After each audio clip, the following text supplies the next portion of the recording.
Hello everyone and welcome back to my channel, Handmade by Ying with Donna. Today is October the 11th, 2022, and I'm going to read another story for you. This is a new chapter in my story is the title. Have you ever felt like things were just falling into place for you? That is how I felt in 2006. My husband and I were a little bit older than planned when we had our two boys. They were conceived via IVF. And then we all moved to our little suburb house outside of Chicago when my boys were 2 and 5. I worked as a teacher, and we knew that they had good schools, friendly neighborhoods, and the boys running in and out of the house were in our near future. When my younger boys were 2 and I was 41, I had not had a mammogram, so I went for my first. And as well, we all do. I was not very concerned. There was no history of breast cancer in my family. Soon it became clear that my family history was not protecting me. The ultrasound that I went in for turned into a needle biopsy. Then I was sent home. 2 days later, I was asked to return. I was taken to a room with only a sofa, a chair, a table, and a box of tissues, and a phone sitting nearby. Nobody was in the room with me. I didn't know what to do, so I waited. But I knew it wasn't a room that was saying, all clear. So next, as I waited, and I carefully waited, all you needed to know was that that tissue box was going to come in handy. A nurse I had met came in with the doctor, whom I had never seen, and he used the words tumors. I had 2 small tumors in my right breast, and I used some of those tissues. I remember walking outside afterwards and being surprised that in downtown Chicago, people were still walking, cars were still moving, and I even heard laughter, which I couldn't understand because inside that hospital, it felt like everything had stopped in the moment. For a long time after that, my life was turned upside down.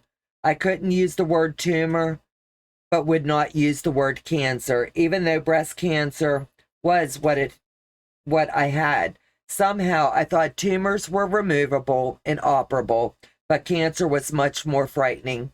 I didn't remember if I called anybody. I still hadn't taken it all in at that moment, at that point in time. I couldn't fully understand what I had just been told. I shared my diagnosis with my husband and my family members, and they supported me as best they could. It was heartbreaking for all of us, of course. I remember being frightened for my children. They were so little, and they so needed me. Not just somebody, but my kids needed me. I even went through this time of being unable to tolerate listening to music, which was a strange way of living for me as I was a music lover. I was in an inverted world where everything wonderful scared me. Everything that had brought me joy and love was soon to be lost, and that to me was very terrifying. I remember my surgical oncologist telling me that as far as my cancer, I was a garden variant, not unique in a world of breast cancer. I was chic, but I was fine with that. I meant it wasn't groundbreaking medical case. It was easier. For once in my life, I didn't want to be found interesting. I did everything that I was supposed to do. I had the 2 surgeries, 6 rounds of chemotherapy, and 30 rounds of radiation. I did the fundraising walks for breast cancer and earned the title of survivor. To celebrate the end of the cancer journey, my husband, my 2 boys, and I went to Disney World. We agreed to return in 5 years. Another marker when I would still be alive and still be cancer-free. But 3 years later, while he was traveling out of town for work, my husband passed away of a heart attack. I had accidentally I'm sorry, I had actually faced my own potential death, but I didn't consider his. I did not know who I was, how I would proceed, how to mother, how to work, how to live. I only knew that my boys, now ages 9 and 5, needed me to love them enough for two parents, and somehow we became a family of three. People asking me, how are you doing this? And how are you doing that on your own? I would say, I have to. I don't have any other choice. We were somehow doing it all. I couldn't afford a mortgage. My boys were going to school. I was working. I had found a dog. We were a family. At the 10-year marker of my remission, my oncologist took me and put me on an estrogen suppressor. There were no studies to support continuing it. So after a decade of clear diagnosis tests, it was determined that I was done. Cancer was finally behind me. Sometime after that, my mother had passed. I felt untethered. I had no husband, I had no siblings, and no parents. But I was physically strong and healthy.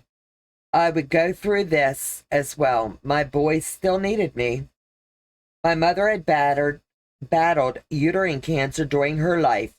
Because of my family history and my own health journey up to this point, I went in for a full hysterectomy to try to just reduce the chances of following in her footsteps.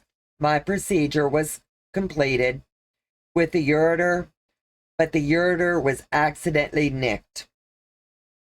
What followed was 3 months of poorly placed uterine stents, catheters, next to no medical attention. Between the errors, I finally asked my primary doctor for a new oncologist. I scheduled with him to have a final uterine stent removal.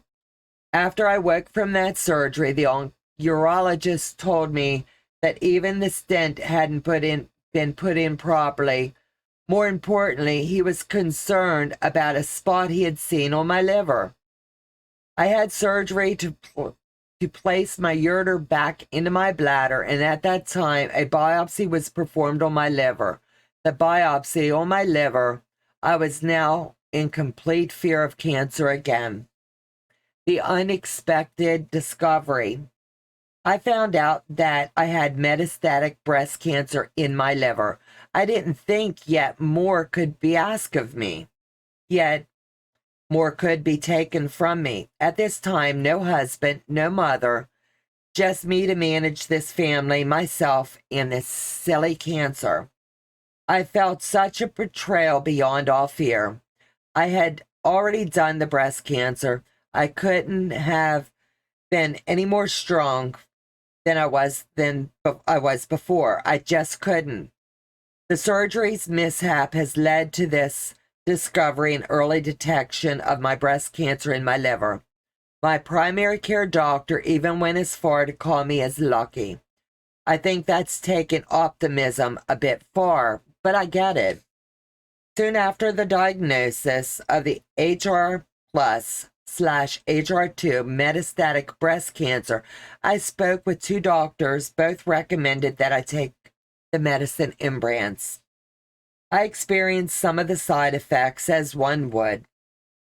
So, where am I today? My boys were both entering their freshman years of high school and their senior year, one in college. I visited my younger son in high school in his freshman orientation.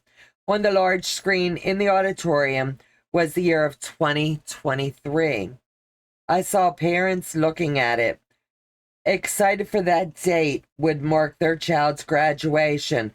All I could think of was, will I be here? Will I actually see that date? The following week, all 3 of us went to my older son's college.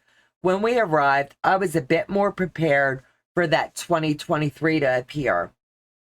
I only share my breast cancer story with a few people personally because they always ask, how do you go to work every day? How can you manage so much on your own? Again, cancer. Cancer just showed up twice, and twice I've responded with living, with loving, with working, and pushing past the fear of listening to the sounds of my own life, the coffee brewing, the dog barking at dogs way bigger than he is, my younger son's voice, which is now deep, not that baby face, and of course, I'm back to listening to my music. I will be here in 2023 at my son's high school graduation, as well as my oldest son's college graduation. I don't know what life holds in store for me, but I am going to stay focused. I am going to manage. I can manage my loving boys, and I can manage listening to all the music in the world. And I do get excited about theater tickets now. I can meet people, I can hear them, and I can see them. I can listen and I can understand because I can take care of me. My surgery mishap led to a discovery of the early detection of breast cancer in my liver. Thank God my primary care doctor thinks that taking optimism a little bit far when she says the things that she does, but I do get it. So it goes to show, just listen to your doctors, listen to your body. You know what's best for you. And if you're not happy with one doctor, you find another that you can be happy with, and you're going to get the treatment plan that's best for you. Take care, God bless, and I'll see you in the next video.